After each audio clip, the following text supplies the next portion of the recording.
You are listening to She Rises, a podcast dedicated to women who are ready to stop settling and start living their lives by design. If you're ready to talk about the stuff that weighs you down and get practical advice on everything from your health, body image, spirituality, relationships, and personal growth, then you're in the right place. Hello, I'm Giovanna Capozza, your host, master coach, spiritual teacher, and mind-body expert, and I'm on a mission to unsettle women all over the world. Are you ready to rise?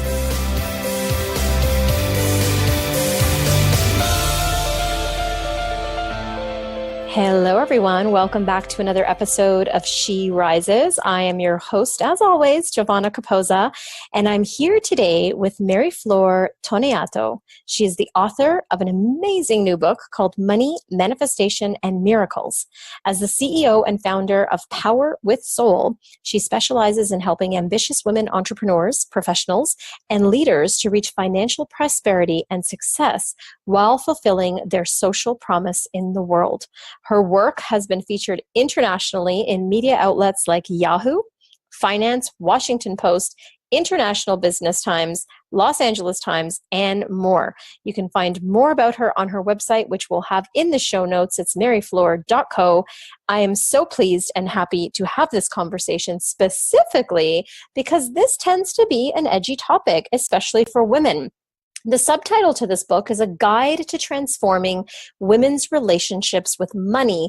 And I have to tell you, it's what got me because in my experience, both personally and professionally with the entrepreneurs and A-type women I work with, as successful as we are and can sometimes be or even appear to be in the world, chances are we have a really interesting relationship and sometimes dysfunctional relationship with money.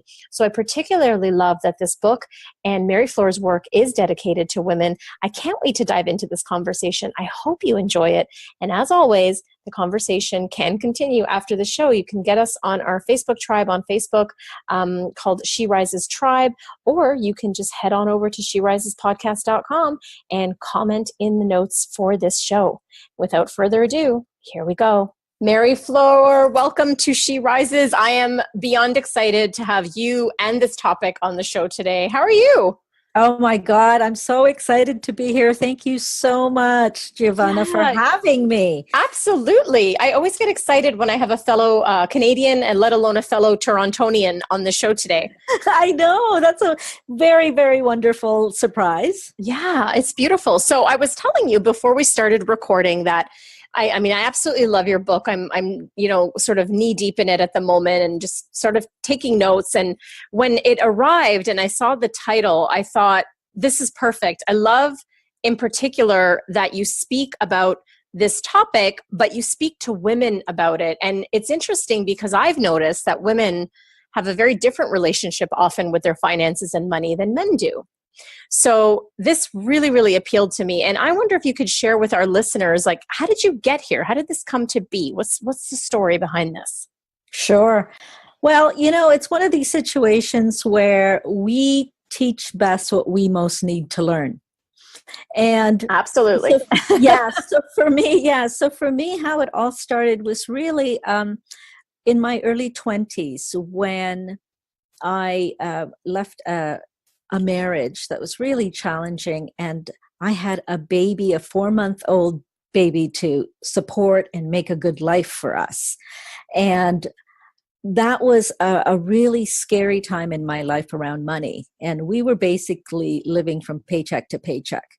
And I remember those nights when I would be really worried and really anxious about money. And I had great family support.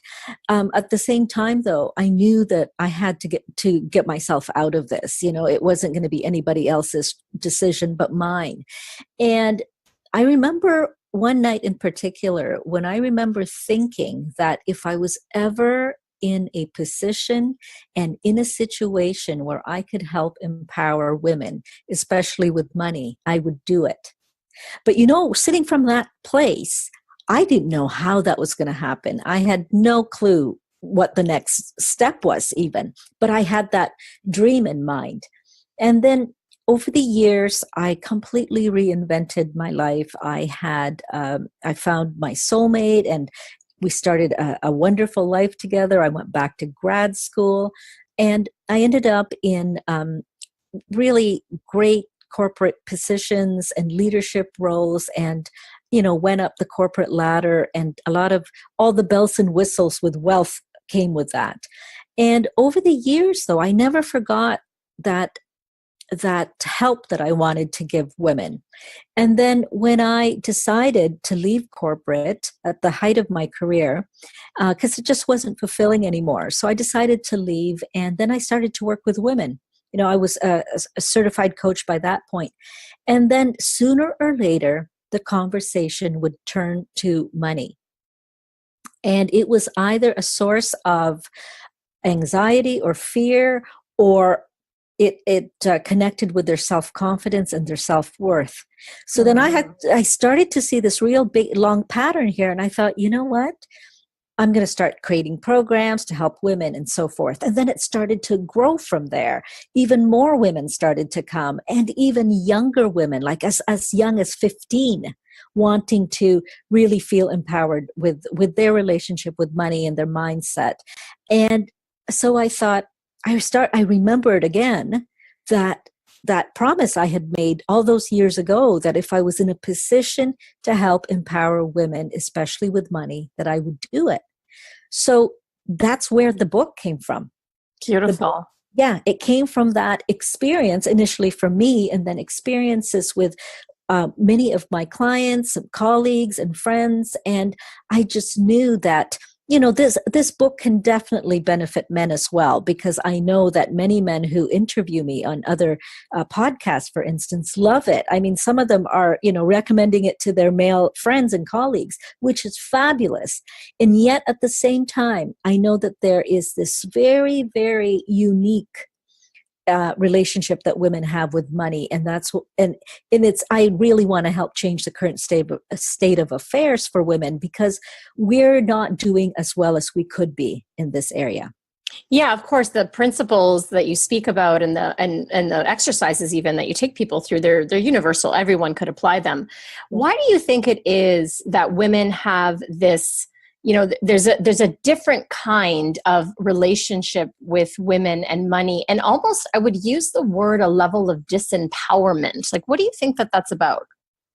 Well, there's many levels. First of all, from a society standpoint, it's only really been 100 years since women have had real access to their own money. And if you think about it, that's really in North America, because the sisterhood all over the world, there's so many women that are still disempowered. They don't have access to money. And I have really come to believe that money equals self-empowerment for women. So if they don't have access to it, that also is a reflection of self-empowerment. So the other thing is culturally, and in our families, how we've grown up. And it depends on, for me growing up, I was very lucky that my mother had a degree in commerce in 1958, for instance. So she was always very much, she was always very much pushing me and my sisters, to do well and so forth. But I've had other situations with other women. For instance, this one woman told me the story, which was so eye-opening, is that she grew up in a household where her father would give her and her brother's allowance, but her allowance was always less than her brother's. And she asked why one day, and he said, "Don't worry, dear. Your brothers have to provide for their families. You will never have to do that because your husband will take care of you." Wow. Yes. Yeah. But that was the state of affairs back then. That was the state. Yeah. Consciousness.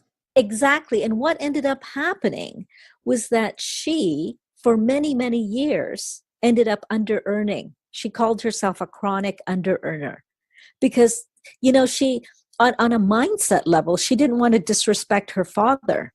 Absolutely. So it's just, it's a little, it's this, so we've got that. We've got historical, we've got cultural, we've got familial. And then there's also our own, in our innate nature as women, that we would rather be giving than receiving. And that ends up happening with money as well. And so many women are still not, even the ones who you think have got it all put together. At some point, they will have experienced some sense of not valuing themselves and their worth. It's fascinating to me because, I mean, we know this, but just even hearing you say, like, it's only been 100 years, it's like, wow, it really hasn't been that long that we have started to sort of, take back our own power and sort of autonomy and agency in the world. And then these cultural layers. And I just, I think back to my own culture. And before we started recording, I shared with you that, I'm from an Italian background, and my parents were little children during the war, and they grew up during the Great Depression. So, I say that to someone like you or anyone else that's listening with that consciousness. They're like, oh yeah, whatever. Like, we know what kind of money kind of story you have. But it's interesting because it goes so underground in our psyche that we don't actually see where it's sabotaging us and where it's creeping up until, we either see it as evidence outside of ourselves, or we have a coach or teachers like you that sort of points that out to us. So I love that we're bringing this up, because what I want to do in this show is really raise the consciousness of who's listening to look at these things, and it's not for judgment or shame, but it's like, what is my relationship to money? What am I potentially doing, to sabotage that? And where is it coming from, even unconsciously? Yeah. That's a really good point, because there is no shame or blame here. The reason why I've written this, it's in a way that can just really help women to turn inward in a safe way. It's okay to question these things. It's okay to create something new for yourself, something that's more empowering. And because, there's likely stories that are no longer serving you. And I find such great courage that women will have to take a topic like money, because sometimes people can go running the other way because it's just too uncomfortable for them, right? It's just too personal. And so anybody who is willing to have these conversations, take this kind of approach, and getting the book and actually applying it, I just have such such respect for the people who want to do that, because it does start from there. The very, very core of it is that you are abundance. All of your sense of abundance and sense of prosperity always starts with you, and it always starts from within.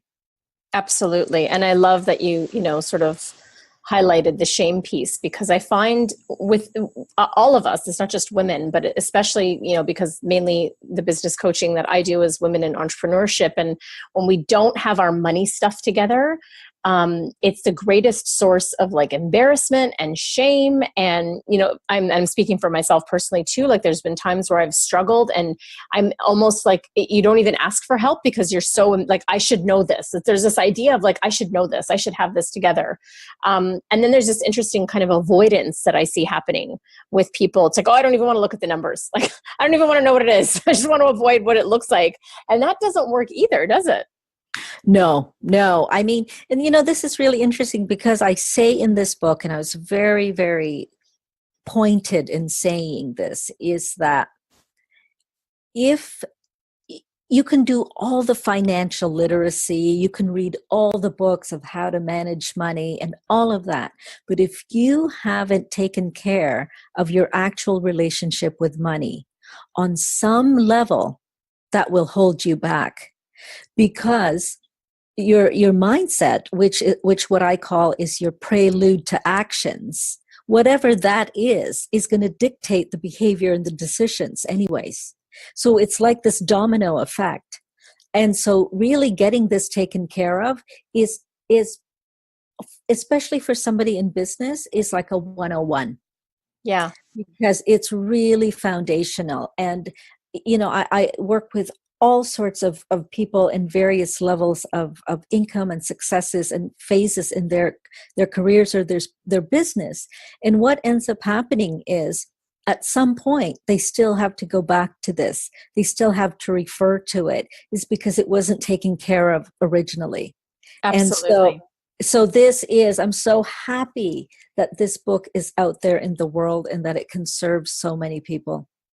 Yeah, I mean, personally, I'm going to recommend all of my one-on-one clients, and even when I run groups, that they have this book. I'm going to gift it to a lot of people.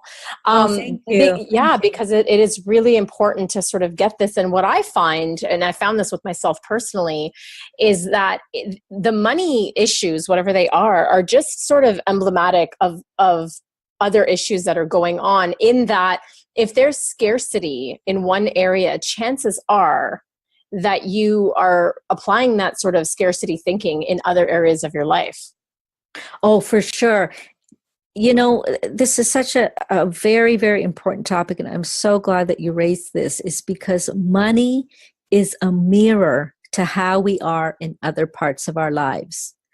And it's interesting because one of the reasons why I start with even talking about money is it is the fastest way for me to see where a woman is holding herself back. Oh, that's good. Tell us how. Yeah, well, because I see it through income, I see it through actions, I see it through um, results. And she'll come to me like, I could be talking to somebody who'll be, I'm going to the next level of my sales career, and I, at this level, I'm going to have this, I'm going to have team, I'm going to have that. And it's so fascinating that, for instance, if she's not feeling confident with her team, for instance, I could trace that all the way back to not feeling comfortable with being a leader, and then tracing it back to not being comfortable with the kind of income that comes with. And when you're not comfortable with that, there's other domino effects behind that. And so it is absolutely fascinating. And there's so many facets to people and personalities and beliefs that, I could be talking about this for years to come. And there's still so much to get the depth underneath that, because we are not cookie cutter, are we? That's Right? right. There's Yeah.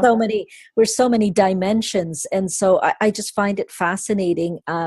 But there is definite growth when somebody wants to turn inward and look at this, and really try and overcome what it is that can be holding them back. Because on the other side of that is just so much abundance and being being unstoppable. And I love that when I see that, because one of the big key messages of this book is that when women are empowered with money, they become difference makers. And I have That's seen so that. good. I have seen that time and time again. And research shows that on average, women reinvest 90 cents of every dollar that they make back to family, to health, to education, and to nutrition. And that also includes in developing nations. So the quicker and the more we get women to feel empowered with money, have access to money, they're going to use that for the greatest good. And that is what I'm really after. Amen. Oh my Yeah. gosh, absolutely. I'm right there with you. And I include myself in that too. Like Yeah. my journey's unfolding with that myself. But Love it. yes, beautiful. Talk to us about you use this term emotional currency for women, that money is an emotional currency. Talk to us a little bit about that.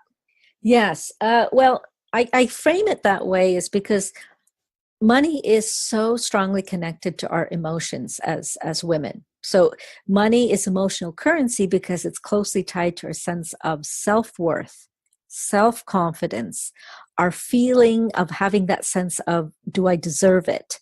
And feelings of safety and security.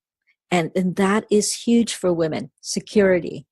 And so we can trace this back to, it may not be all the factors, but there's some element in that. Sometimes a woman will stay longer in a relationship, in a marriage, in a job, in a career, in a business that's no longer serving her because of that security.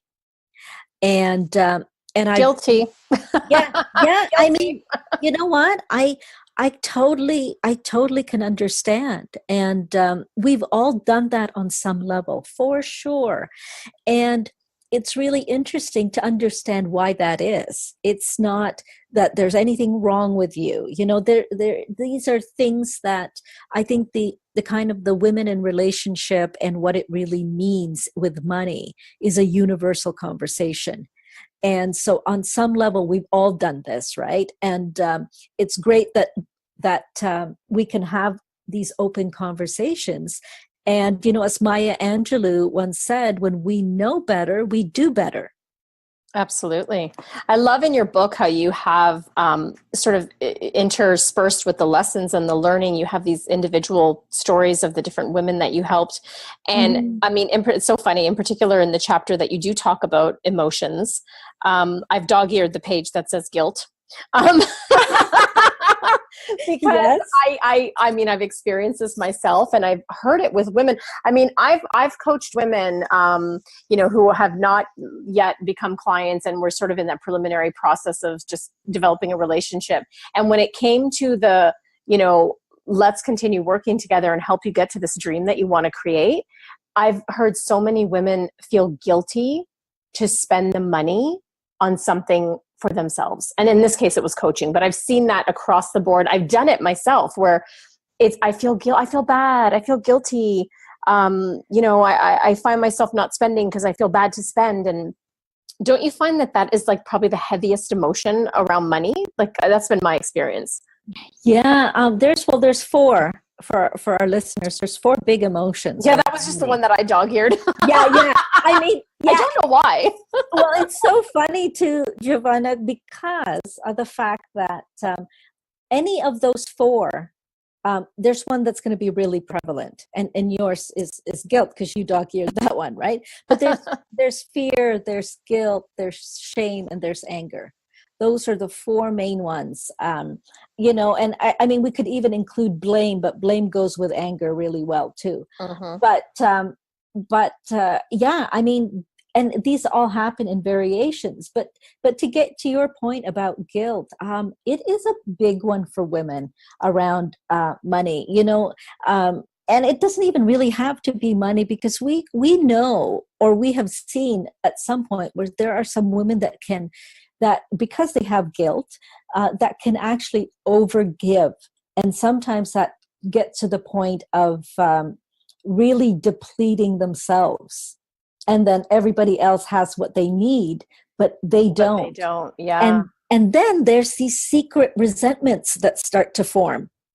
And when those are shut away and they're just hidden inside, things start to happen, that could result in having no energy, having maybe some physical symptoms that could lead to something else, that could have a lot of stagnant energy in terms of not moving forward on career, business, wherever they are in their life. And but you see, that's where the seed gets planted, right? And what this book does, and what I try to do through this book, is to say that let's isolate exactly where the root is, because usually we're trying to fix the symptoms. But That's right. We never really go and take a deep dive, because for many people, still to this day, money and talking about money is still very much a taboo. Mm-hmm. Yeah, absolutely.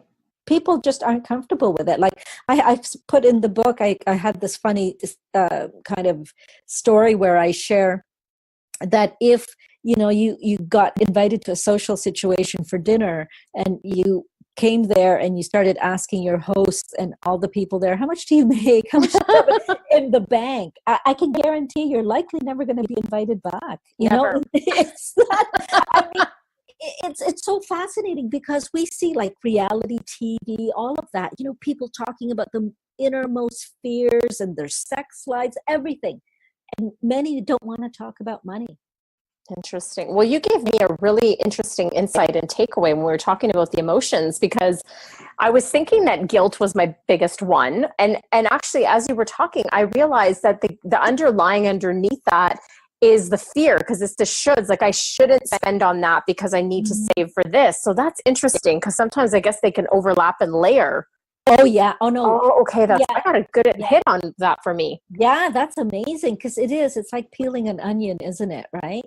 And then it'll come back up. The next layer will come back up.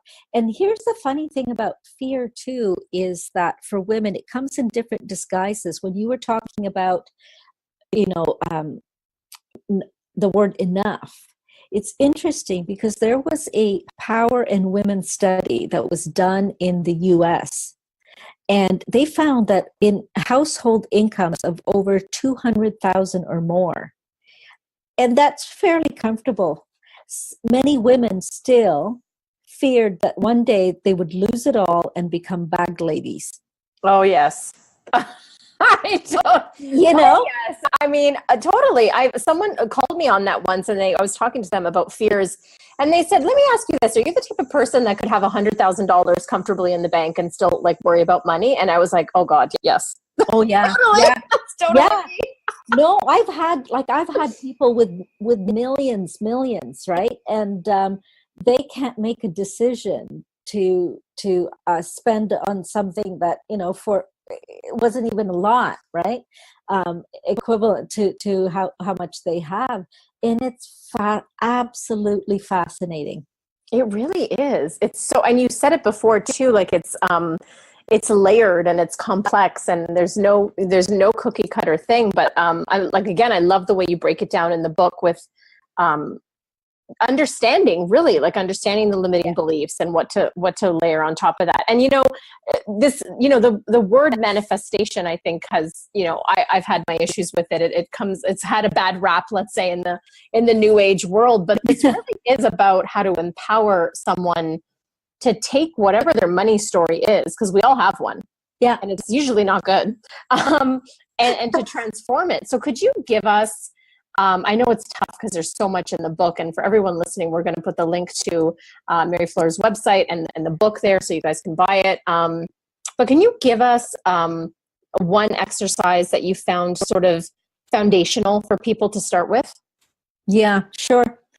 The the exercise that I would say has to be around mindset, because we talked a little bit about it before, but there's this whole thing about that your mindset influences your beliefs, and then it impacts your emotions, and then it connects to your actions and your decisions.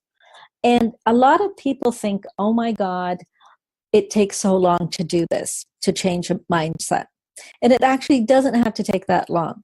So for instance, what's a common belief that people have around money? Sometimes people could say money is evil, it's the root of all evil. I've heard people say that money doesn't grow on trees, so you have to work really, really hard. All these things. I remember that from my childhood. Yeah, you got to work hard. And yeah, it's going to run out, like spend money, Yeah, exactly. And so, if you've got any kind of limiting belief, sometimes it can feel overwhelming to get to the next belief. But what you can actually do is you can stair step it. You can choose the next, consciously and intentionally choose the next belief that gives you some relief away from the fear or the anxiety. So for instance, if, let's say, somebody says you have to work really, really hard to make good money.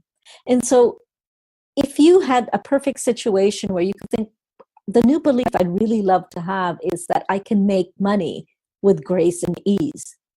And so you have to reach for the next belief that can make you feel something that's expansive.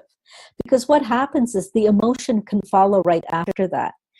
Chances are, if it feels expansive, you'll feel there's this feeling of lightness.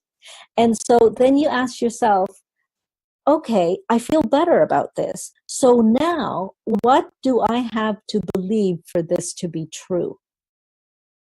Meaning, what will you release that no longer serves you? Okay. So I'm working it through in my head as you're talking. Yeah, I can hear you thinking. Yeah, right. It's like the wheels are turning. So it's interesting because I've played around with this before. So I recognized years ago that I still had that belief of like, you have to work hard for money. And I think it's still lurking around in there. I'm pretty sure. I had my coach call me on something the other day.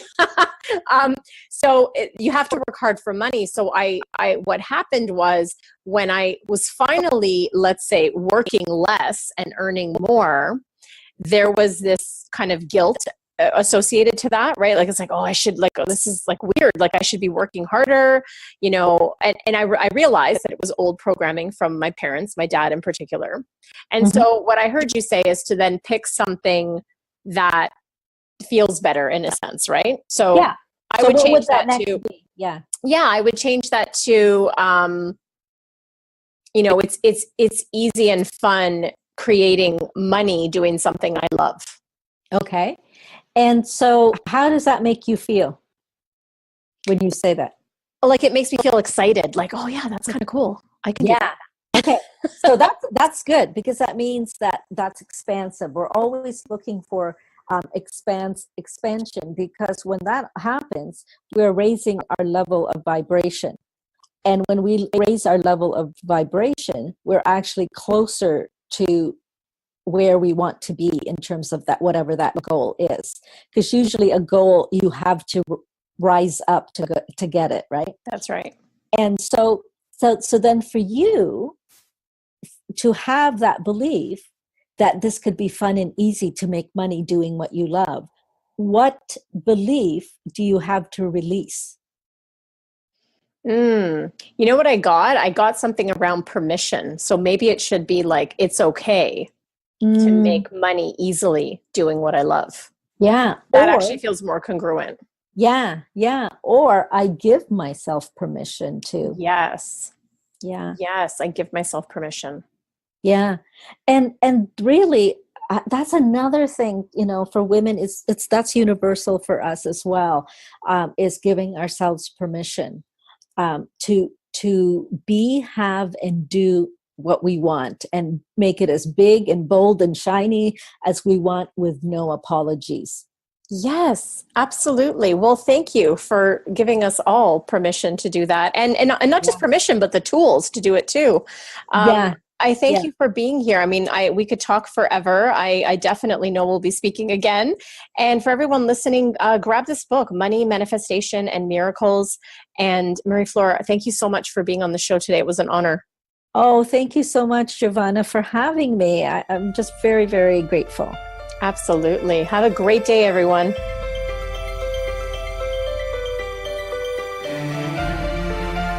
Thank you so much for tuning in, and keep rising, everyone. For books and resources related to today's episode, make sure you head over to sherisespodcast.com, and I'll see you there. If you've enjoyed today's episode, make sure you tune back in next week when I dive into more juicy topics to help make your life the best it can be. And hey, if you've enjoyed listening to the show and you love it, head on over to iTunes and leave me a rate and review, and subscribe there to the show.